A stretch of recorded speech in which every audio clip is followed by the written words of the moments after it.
In this video, I'm going to be replacing the pollen filter on my 2008 Smart Fortwo 451.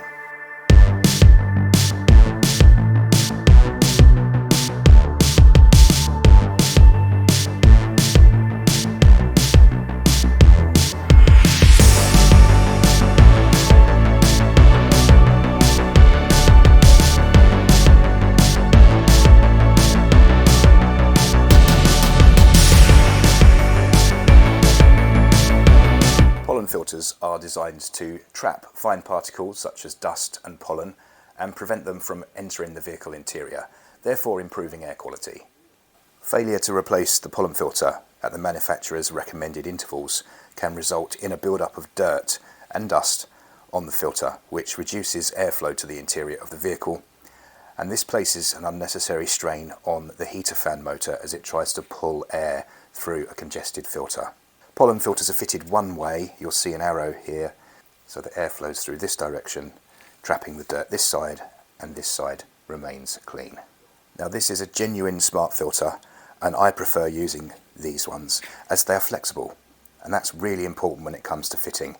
I have tried fitting aftermarket, very reputable brands, but they are often rigid along the side here, and you'll see when I go to fit it that there's a really good reason why it needs to bend like this. So it's really worth spending the extra on the smart filter.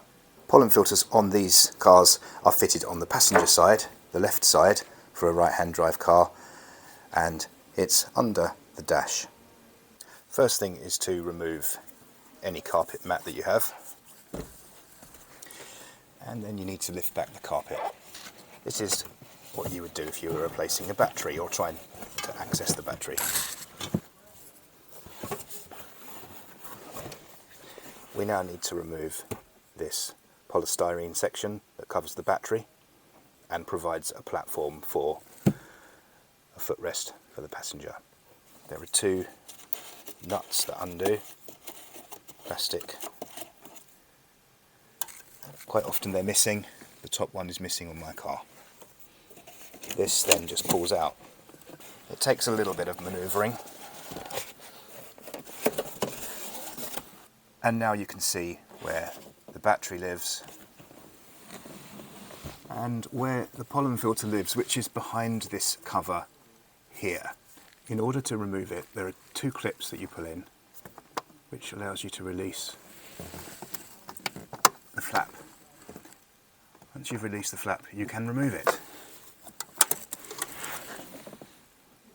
And this reveals the pollen filter. Because I've recently hoovered out the interior of this car, including under the carpets, I've put a towel down so I don't have to repeat that performance. Using a right angle pick, you can pull the filter out slightly, and then it can be released. This filter has been fitted the wrong way, as it is meant to flex as it comes out and come round towards me.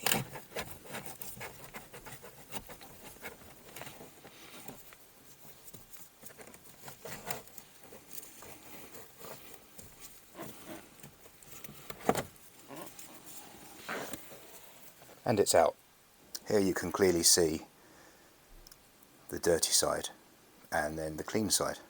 And here we can demonstrate why it's important to fit a flexible filter, because it has to ease in around like that. Ensure it's fitted correctly and that it's in as far as it can go. And once again noticing the airflow direction. To refit this cover, these little lugs locate with these little slots.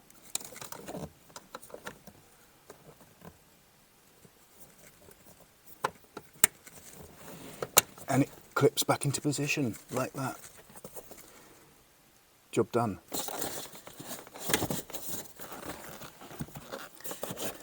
We refit the polystyrene wedge.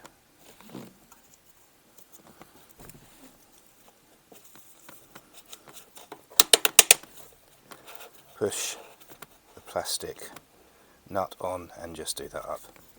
Not too tightly because it's only plastic. Now we refit the carpet. It's best to tuck that bit in first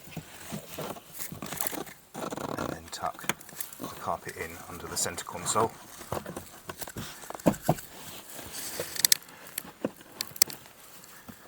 Make sure everything is fitted as it should, and refit your carpet mats. I've got genuine smart ones in my car, which brings me great joy. And that is done. I like to change my pollen filter every year. Just be aware that once you've changed it, when you first switch on your heater fan, you may get a few bits blowing out through the vents, just bits of dust that you've disturbed, but you will no doubt feel an improvement in the air quality in your car once you've changed your pollen filter, certainly if it was congested. Hope you enjoyed the video. Do please feel free to like and subscribe. Stay tuned for more similar videos. Lots to come on this Smart, and I really hope you enjoy the content. Thank you and goodbye.